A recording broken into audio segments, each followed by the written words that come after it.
राधे राधे दोस्तों, जय श्री कृष्णा। मैं हूं अनीता और आप सभी का एक बार फिर से स्वागत है।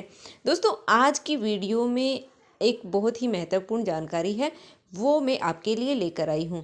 बहुत सारी महिलाओं के मन में यह होता है कि हम जो सिंदूर की डिब्बी इस्तेमाल करते हैं, तो जब वो इस्तेमाल करने के बाद में मतलब जब वो ख़त्म हो जाती है, जब उसका सिंदूर हम इस्तेमाल कर लेते हैं और उसके बाद वो खाली हो जाती है। वैसे देखिए, खाली नहीं बोलना चाहिए, उसको ख़त्म नहीं बोलना चाहिए। हमारे यहाँ तो मतलब ऐसे बोलते हैं कि बढ़ गई है, जैसे कि चूड़ियाँ, ऐसे नहीं बोलना चाहिए कि टूट गई है। ऐसे बोलते हैं कि बढ़ गई है, मेरी चूड़ी बढ़ गई है, मेरे जो भी मतलब सिंदूर की डिब्बी है जो भी है मतलब बढ़ गई है, ऐसे बोलते हैं। ऐसे नहीं बोलते हैं कि खाली हो गई या टूट गई है, कुछ ऐसे नहीं बोलते हैं। इनको शुभ मतलब नहीं माना जाता है। तो जो मतलब ये रीति रिवाज मानते हैं उनके लिए, बाकी तो आजकल देखिए सब लोग अपने अपने हिसाब से चलते हैं। कोई तो सिंदूर लगाती ही नहीं है महिलाएं, और कोई लगाती हैं, कोई मानती हैं इन रीति रिवाजों को, तो उन सब के लिए है। तो वही हम आज की वीडियो में जानने वाले हैं कि सिंदूर की जो खाली डिब्बी है उसका हमें क्या करना चाहिए। और जो आर्टिफिशियल हम ज्वेलरी पहनते हैं, मंगलसूत्र पहनते हैं, बाकी तो मान लीजिए ऐसे भी, पर जो सुहाग की निशानी होती है, मंगलसूत्र हैं, बिछिया वगैरह हैं, तो उनका हमें फिर क्या करना चाहिए जब वो ख़राब हो जाती हैं।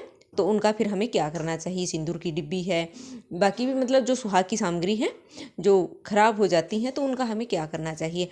देखिए, वैसे तो मतलब कोई भी सिंदूर की डिब्बी है जो आप सिंदूरा मतलब प्लास्टिक की भी आती हैं डिब्बी, जो मार्केट से हम लेकर आते हैं जिसमें सिंदूर आती है, वो तो प्लास्टिक की आती हैं। बाकी हम खरीद करके, जैसे कि किसी के यहाँ चांदी का भी होता है, चांदी की सिंदूरा भी रखते हैं, और कोई लकड़ी की बनी हुई सिंदूर की डिब्बी भी रखते हैं। तो उस हिसाब से चांदी की होती है वो तो मान लीजिए ख़राब नहीं होती है, और लकड़ी की वो भी इतनी जल्दी तो नहीं होती है, पर बहुत काफ़ी समय हो गया है, बहुत ही ज़्यादा टाइम हो गया, तो फिर वो ख़राब होने लगी है। तो आप उसको हटा करके उसकी जगह है नया है वो ले लीजिएगा।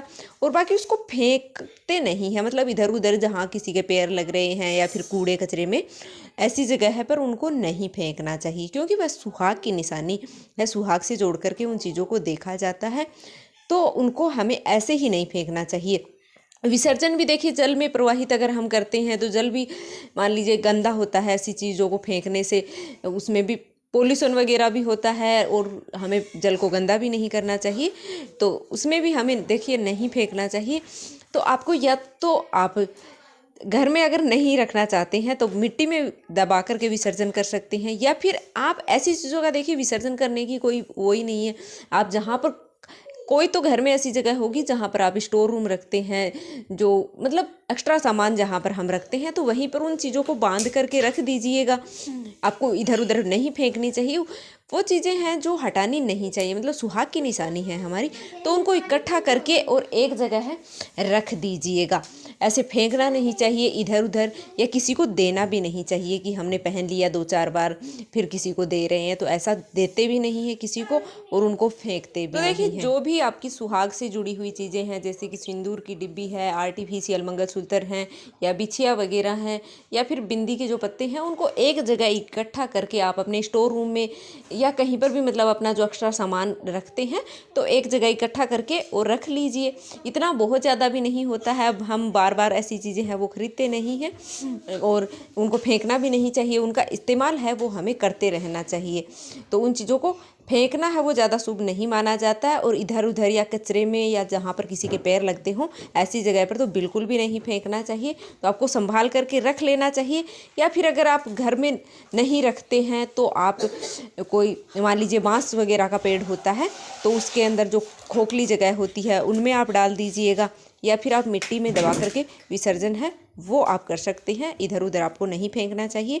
तो यह थी सिंदूर की डिब्बी से जुड़ी हुई जानकारी। उम्मीद करती हूँ आपको पसंद आई होगी। वीडियो थोड़ी सी पसंद आई तो लाइक कर दीजिएगा, और कमेंट बॉक्स में जय श्री कृष्णा अवश्य लिख दीजिएगा। मिलते हैं फिर से एक और वीडियो के साथ।